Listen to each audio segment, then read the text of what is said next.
시간이 지남에 따라서 축적된 기억이나 흔적들이 불가능한 일을 있습니다.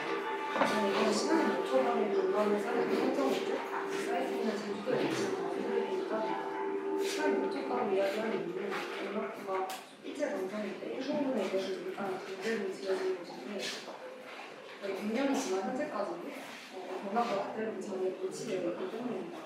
저는 일제 감성기 이후에 쓰임새를 잃은 이 공간에 대해서 말합니다. 계획장은 제주 서귀포시 대전부대 위치이고 문박스로 이루어진 연료들에 있는 공장입니다. 이 공장에는 총 6개의 연료들이 이루어져 있는데 저는 이 중에서 문학부를 잘 사이트로 사용했습니다. 조금 크게 얘기해주나요? 이 땅이 역사를 가지고 있는 사이트인 만큼 저 과거로 거슬러 올라가서 이 지도들을 펼쳐보는 곳에서부터 조사를 시작했습니다. 1872년 1919년 지도를 통해서는 비행장이 들어서기 이전에 이 지역에 작은 동네가 존재했고 비행장이 건설되면서 마을이 없어졌음을 알 수 있었습니다. 현재 2018년 지도는 인지로 전환 모습입니다. 현재의 지도와 비행장이 들어서기 이전의 지도를 모발해서 모습입니다. 검은색 선들이 과거의 플로트 라인이 현재의 올레길을 보여주고 있습니다. 이 검은색의 과거의 도시의 큰 자연물들을 기준으로 모임을 보여줄 수 있고 이때 당시 과거에는 자연물들이 도시의 이정도 역할을 하면서 자연축이 도시의 중심축이었다는 것을 알 수 있습니다. 현재 이 일들은 제주도청에서 다크 투어리즘으로 활용하려는 모습을 볼 수 있었습니다. 그래서 보통 현장을 그대로 보존하는 것에 의미를 두고 있는데 경락부에 활용되고 있는 다크 투어리즘은 사실 보존이 아니라 방치에 가까운 모습이라고 느껴졌습니다. 실제로 알뜰 비행장이 투어리즘의 목적을 다 하고 있지 않을 뿐더러 이 공간이 다크 투어리즘으로 활용되는 것이 최선일까라는 생각이 들었고 저는 쓰임새를 이루는 공간에 지역성을 담을 필요가 있고 보다 적극적인 태도로 이 땅과 사람들의 필요에 맞게 사회적인 가치를 더하고자 합니다. 제가 이 공간에서 제안한 프로그램은요, 여기서는 농업이 주로 이루어지고 있는 돈밭이 광활하게 펼쳐져 있는 도시인데 여기서는 푸드업을 프로그램을 제안했습니다. 지역에서 재배되는 작물들을 가공하고 포장하고 판매하는 모든 과정을 해결하는 푸드업인데요. 통상적으로 농산물을 생산할 때 여러 유통업자를 끼고 여러 유통 과정을 거치게 되는데 제가 제안하는 시스템은 모든 유통 과정을 압축하고 농부와 소비자가 직접 거래할 수 있는 것입니다. 그리고 이렇게 농산물 거래에만 국한되지 않고 2차 가공물을 생산하고 그리고 그로부터 서비스를 제공하는 것으로 이루어집니다. 그리고 마지막으로 그 시설에서 나오게 된 전반들은 다시 공정을 거쳐서 비료로 재탄생되면서 이 지역의 푸드체인의 어떤 순환 메커니즘을 제안하고 있습니다. 이 지역에서는 이제 4개의 작물들 중에서 고기를 재배하기에 가장 좋은 컨디션을 가지고 있는데 그래서 저는 고기를 통해서 맥주를 생산하고 맥주를 활용한 베어스파 프로그램을 제안드렸습니다. 그리고 이후에는 함께 연계될 수 있는 다양한 프로그램들을 설정했습니다. 제가 제안하는 프로그램들이 접근하기 위한 최소한의 프로그램 면적을 구성하게 되었습니다. 약 5만 제곱미터의 사이트 면적에서 약 12,000제곱미터만이 실질적인 프로그램 기능을 하고 있습니다. 저의 사이트 맵입니다. 이렇게 경락부의 군집들 가운데 누워있는데 얼핏 보면 불규칙하게 흐트러져 있는 듯한 모습이지만 사실 경락부에도 정체성이 존재할 것이라는 생각이 들었고 실제로 경락부의 방향성을 통해서 규칙성을 도출해낼 수 있었습니다. 과거 이 경락부가 어떻게 사용되었을지를 유추하는 과정에서 보통 항공시설을 계획할 때 존재하는 A+1의 공간이 과거 이 비행장이 지어졌을 당시에도 존재하지 않았을까의 생각에서 시작되었습니다. 예를 들면 경락부의 입구를 향해서 바깥쪽으로 열려있는 군집에서는 A+1이 바깥쪽으로 비밀문을 보는 형상으로 이렇게 형성이 되었을 것이고 두 번째처럼 이렇게 안쪽으로 향하는 군집들이 모여있을 때는 이렇게 마감처럼 형성되었을 것이다라는 생각으로 크게 3개의 클러스터로 구분을 하게 되었고 클러스터를 오버헤드시켰을 때는 이런 라인을 그리고 앞서 언급했던 과거 지도들을 오버헤드시키면서 중심점을 추출하게 되었는데 비행장이 들어서기 이전과 들어섰을 때의 시기로 나누어서 각 시대에서 중요한 맥락을 이루는 축들을 만들어냈고 축이 만나는 지점을 통해서 새로운 중심점을 지정했습니다. 그리고 이 중심점으로부터 플러스터 1과 플러스터 2의 각 공간과 떨어진 거리의 관계에서 점유하는 공간들을 표시하게 되었습니다. 이 중심점과 가까워지고 공간의 주도가 커지고 간격이 크게 됩니다. 그리고 이 원대를 이어주면서 아웃라인이 형성하게 됩니다.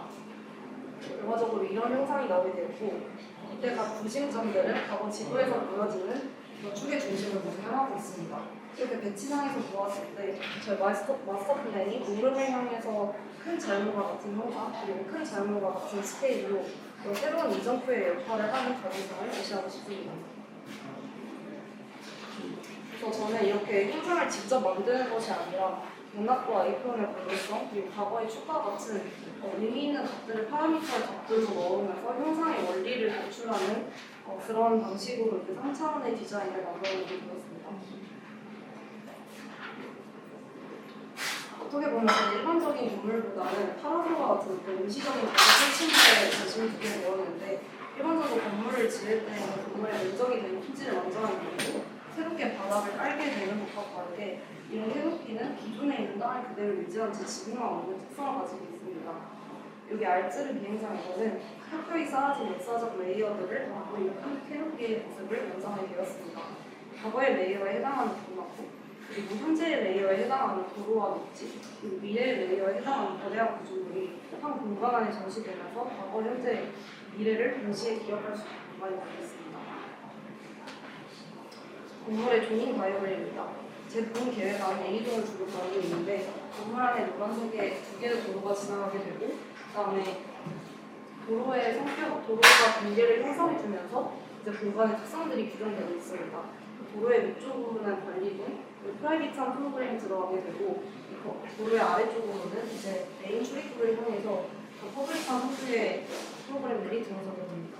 이곳에서는 이제 전시나 FMB가 들어가게 되고 이 사이드에 있는 도로 왼쪽으로는 드라이브 스루를 두어서 국민들이 비료를 받아갈 수 있는 프로그램을 삽입했습니다. 프로그램의 밀도와 배치를 보여주고 있는 동영입니다. 내부에서 그려진 어떤 증거들은 이제 땅의 보절을 만들고 있는데 이 중심부를 향하면서 땅이 낮아지고 있고 이러한 부분들은 이제 언덕을 만들면서 자연 대지의 토포그래피를 연상시키고 있습니다. 자연 복수면의 실 구조 아래에서 내부의 유리벽과 솔리드가 연속적으로 배치되면서 하나의 공간을 만들어주고 있습니다. 결국 이 동막골을 어떻게 바라보아야 하는가에 대한 질문에는 단순히 동막골을 아픔으로 남기거나 아니면 소중한 문화유산을 보존을 하는 것이 아니라 현재에 맞게 치환하고 현재에 맞는 기능을 할 수 있도록 했어야 했습니다. 그래서 각 동에 있는 동막골들은 각 프로그램의 용도에 맞게 프로그램이 연장되어서 직접 사람들이 사용할 수 있도록 하기도 하고 전시실에서는 전시품으로서 그저 보여지기만 하고 그리고 공장 같은 곳에서는 형태에 기능한 창고로 사용되기도 합니다. 그 하나의 거대한 단일층의 열린 공간에서는 평면상에서 크게 4개의 타입플로즈를 제한했는데요. 프로그램이 어떤 형상과 배치로 계획되는지에 따라서 경락고의 관계성을 다르게 도출하고 있습니다.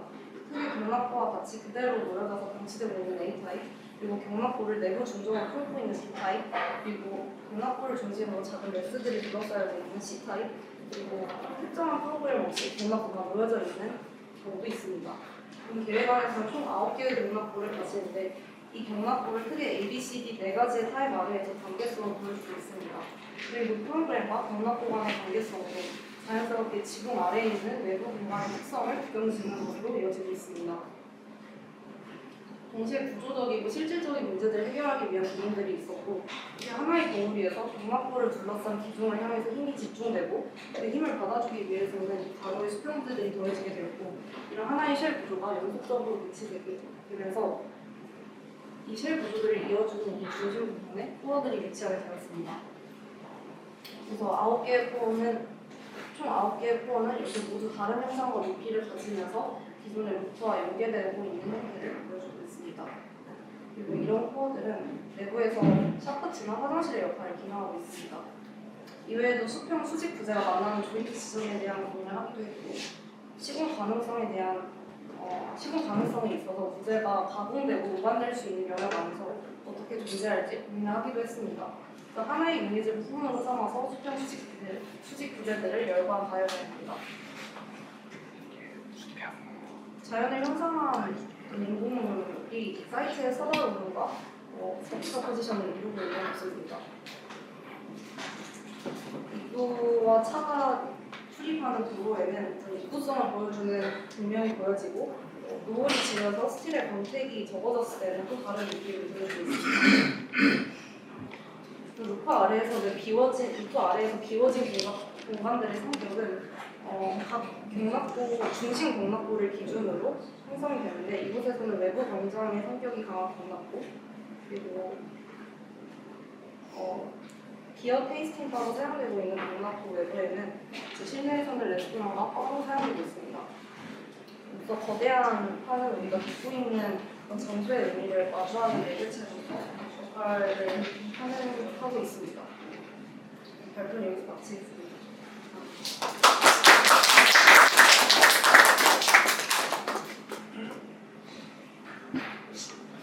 네. 저는 이 아트리에가 개인적으로 너무 좋아하는 사람으로서 그냥 전체 프로젝트에서 그 내용에 충실함, 그다음에 여러 가지 생각하는 부분을 깊이 이런 것들은 굉장히 훌륭하다고 생각하는데 제가 어느 순간부터 안 들리는 게 예를 들면 새로운 프로그램을 넣고 하는 그 뒤부터는 이게 잘 안 들리는 이유가 얘는 경락고는 제가 생각할 때 그 방치되는 게 얘는 운명인 것 같아요. 이 경락고라는 것을 이 땅에 그래서 항상 갈 때마다 버려졌고 방치되고 또 어떤 날은 비행하느라 열리면서 되게 활발하게 그냥 이렇게 그 땅이 이렇게 활성화될 때가 있고 그게 지나가면 또 비활성화돼서 또 방치 수준되고 너무 막 이렇게 비장해 보이고 근데 저는 그게 이 사이트와 이 경락고 그 자체의 운명이라고 보기 때문에 그걸 다 통틀어서 보면은 아무것도 안 넣고 그냥 두는 게 낫지 않느냐라는 생각이 듭니다. 왜냐면 경락고를 위에다 이렇게 구조를 설치한다라는 상상을 저는 한 번도 안 해봤기 때문에 굉장히 흥미롭고 저 꼼이 어떤 논리로 어떤 이유로 이렇게 형성됐는가에 대한 설명도 잘해서 흥미로움에도 불구하고 그런 아쉬움이 저는 있어요. 그런데 아까 이게 임시적 구조물이라고 잠깐 얘기를 해서 이게 정말 잘 쓰일 수 있다면 그러면은 혹시 그런 아트 페스티벌 같은 거 할 때 살짝 뭔가 우리를 작업하기에 부족한 점이 있을 때 어느 순간에나 임시적으로 이 아름다운 보호각 같은 게 문화재 보호각 씌우는 보호각 같은 게 싹 설치됐다가 그 일이 끝나고 나서 싹 걷어져 그런 정도면은 저 사이트에서 저런 것들이 저 개인적으로는 연관이 될 것 같은데 지금까지 여기 너무 안 돌봐져 있어서 너무 그게 문제여서 내가 뭔가 새로운 거를 이렇게 넣어줘서 잘 덮어줘서 이런 것이 잘 저 개인적으로 그게 아닙니다. 그래서 그냥 궁금한 거는 경락고 이것도 마찬가지로 경락고의 사이트 자체에 매료돼서 여기에 내가 무엇을 할 수 있을까 또는 무엇을 안 하는 게 맞을까 이런 고민들을 한 지점이 있을 것인가 아니면 그런 프로그램이나 저런 방식의 작업을 하고 싶어서 그 사이트를 찾다가 경락고 저 아트리에서 찾으신 건가요? 어떤 것인가요? 저는 순서가 이 사이트가 매력적이라고 느껴서 이 사이트를 그냥 천천히 뜯어보고 제가 사이트를 봤을 때 되게 여러 가지 생각이 들었던 것 같아요. 그래서 확실하게 제가 생각했을 때는 이 사이트가 좀 논란의 여지가 있고 다 같이 생각하는 방향이 다를 수 있다는 게 이 사이트의 좀 특징이라고 생각하는데 제가 생각했을 때도 제가 제안한 이 법칙이 정답이라기보다는 어떤 이 문화유산을 대하는 태도로서 하나의 방향성을 좀 제안하는 정도로 발표할 수 있지 않을까라고 생각하고 있습니다. 근데 이제 그걸로 푸드 허브를 했잖아요. 네. 그리고 보리를 택했잖아요. 네. 왜 이렇게? 여기의 사이트가 사실 사람이 생활하고 있는 사이트가 아니고 다 문지로 이루어져 있는 사이트인데 이곳에 발길이 좀 끊어져 있다 보니까 사람들을 좀 와서 이 경락고의 존재를 사실 알게끔 하기 위해서는 사람들이 왔으면 좋겠다는 생각이 들고 동시에 이 몽지라는 사이트의 배경을 좀 그대로 유지를 하고 싶어서 이 몽지를 그대로 활용을 하면서 사람들이 오게끔 하는 방안이 뭐가 있을까라는 고민하다가 푸드워크를 생각하게 됐어요. 그 농기도 지금 잘 쓰고 있는 거 아닌가요? 네, 잘 쓰고 있습니다. 그러니까 지금 저도 개인적으로 이 여기서 농사 짓는 분이 페이스북 친구여서 농사 지을 때마다 뭔가 올라오거든요. 네. 주로 감자하고 당근이에요. 근데 이 땅이 굉장히 좋아요. 그래서 건물을 만든다는 것은 거의 작황이 안 팔려서 그걸 위한 어떤 거점이 필요한 건가 그래 보이진 않거든요. 이거를 하는 합당한 이유가 무엇이었을까가 되게 궁금하긴 해요. 네. 그래서 아까 또 보리인데 가파도에도 청보리 있는데 가파도 전체 청보리가 140톤 나와요. 그 작황은 불가능한데 관광용으로 있는 거고 홈플러스에서 전량 판매해 주거든요. 1년 농사 다 해봤자 다 전체 사주는 게 1억 원이에요. 전체가 관광으로 하기 때문에 유지되고 있는 거거든요. 우리가 뭔가를 땅을 바라보거나 거기가 좋다고 했으면 진실로 거기를 들여다보고 어떻게 쓰이고 있고 뭐가 필요한가를 찾아서 주는 게 더 필요할 것 같은데 이미 여기 너무 비옥해서 농사 잘 짓고 있고 삶도 이게 뭔가 했는데 그것이 진짜로 그 땅에 필요한 거를 잘 열심히 들여다봐준 무엇인가가 어떤 것이었을지가 궁금하긴 해요. 이 형태 조형적으로 프로세스를 해나가는 이 방식 이건 되게 훌륭한데 하필이면 이 땅에 이 작물 두 가지를 했는데 이 필요나 이거하고 맞는 지점이 어디였을까? 이게 계속 비슷한 느낌으로 와닿지 않아서 네.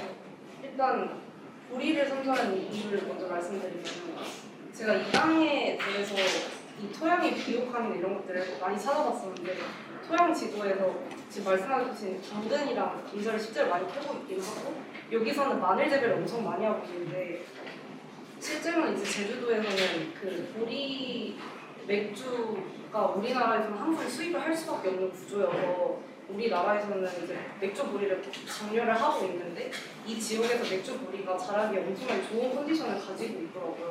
그래서 이거를 이 지역에서 이제 상품화를 할 수 있지 않을까라는 생각을 했었어요. 결국은 실토를 하는 것 같은데 예를 들면 이게 만약에 문화적인 구성이 되어 있지 않고 실제로 뭔가 사람들을 불러들일 만한 어떤 메뉴로 개발을 해야 된다고 그러면 이런 상상을 하는 거는 저는 충분히 가능하다고 생각하고 현실에서도 이런 토지를 소유하고 있는 사람들이 와서 건축가한테 이런 거 만들어달라고 의뢰할 수 있을 것 같다는 생각이 들거든요. 그러니까 이 프로그램을 정하는 거, 그다음에 뭐 설계해 나가는 과정 뭐 이런 것들 다 저는 너무 작업을 밀도 있게 잘 진행을 하셔서 그런 과정들을 다 봤는데 이게 지금 건축이 가지고 있는 약간 수명 같은 그러니까 상품화되어서 이제 소비되는 어떤 대상으로서의 건축인 거거든요. 이거는 그런 기지가 없어서 사실 현실에서 만들어지는 거는 불가능하다고 생각이 들고 실제로 가능할 법하다라는 생각도 들 정도로 뭐 스토리텔링이나 이런 것들을 풀어내려고 했던 것 같다라는 생각이 들어요. 그래서 오히려 저는 반대로 보면 이 공간이 사실 폐허라고 하는 거는 그대로 폐허로 남겨진 상태에서 과거에 이 폐허가 어떻게 사용됐을지를 상상하는 그런 비워져 있는 어떤 그래서 오는 그런 것들이 사실은 폐허가 주는 매력인데 이걸 새로운 걸로 채운다는 건 결국은 상품화할 이 지역 자체를 상품화할 의지가 전제되는 것이기 때문에 오히려 프리젠테이션을 그런 식으로 했었어야 되는 게 아닌가 하는 그러니까 이 폐허가 주는 어떤 이야기랄지 이런 것들에서 감흥이 되어서 프로젝트를 시작했는데 결과적으로 그 폐허를 사라지게 만드는 굉장히 상품화된 공간, 소비를 해야 되는 공간 그로 만들어버리는 역설 같은 게 이 프로젝트에 있는 것 같거든요. 근데 이게 아까 제가 말씀드린 것처럼 약간 임시적으로 한때 저렇게 있다가 어느 순간 다시 제가 그러니까 경락고가 단일한 경락고가 저 느낌이 못 주잖아요. 스포터로 있기 때문에 되게 굉장히 강한 거잖아요. 근데 저걸 다 씌워놓으면 저 쉐입은 그 지파를 볼 수만 있지만 그 원용납과 필용을 다 잃게 되니까 저는 지금 뭐 충분히 훌륭한 작업이라고 생각을 드니 저는 약간 동의한다면 머릿속으로 그 아이는 고정이 아니다. 어느 한때 저렇게 됐다가 또 다시 원형으로 돌려주기도 하고 그런 유동적인 그 설치 작업이다라고 생각하면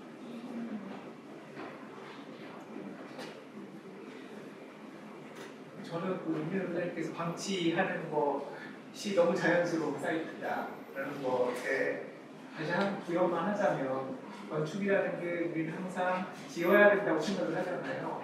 근데 어떤 땅에 안 지을 이유를 찾는 것도 그것도 건축의 범주 안에 들어간다고 생각을 하거든요. 예를 들어서 그 아테네에 있는 그 파르테논 신전을 생각을 해보면 파르테논 신전을 복원한다거나 또 파르테논 신전이 뭔가를 더 쉬운 걸 형성할 수가 없잖아요. 그러니까 왜 그렇게 파르테논 신전이 그 사람들이 그냥 방치를 시켜둘까라는 거를 한번 생각해보는 것도 굉장히 중요한 이 시점에 중요한 어떤 본인의 생각거리가 됐으면 좋겠어요. 그렇죠? 저는 아까 방치라는 단어 썼는데 잘못된 단어의 선택 또는 좀 다른 관점 어쩌면 가장 잘 돼 있다고 저는 개인적으로 생각했어요. 왜냐면 일본이 저지른 만행의 전쟁 구축물인데 그 앞에서 평화롭게 농사를 짓고 있거든요. 그 태도가 지금 그대로 있어요. 그것이 주는 그 짜릿한 상황에 의한 감동을 이 건축에 무언가를 행위를 함으로써 더 극대화하거나 다르게 넘어설 수 있는 것인가? 라는 생각을 저는 많이 하거든요. 저도 아주 자주 가는 동네여서 그래서 그분이 이렇게 뭔가 보내줄 때마다 그 느낌은 이렇게 있어요. 근데 뭔가를 해서 관청에서 뭔가 어떻게든지 뭘 해야 되겠다라고 했을 때 공모전을 하면 누군가 이렇게 될 수도 있겠다 이 생각은 들긴 하지만 그 단계까지 가지 않도록 하는 게 더 중요한 거 아닐까라는 생각을 개인적으로는 해요. 그럼 수장인데 여기까지 다음으로 넘어가겠습니다. 너무 좋은 땅이 모르죠. 너무 좋은 땅을 돼.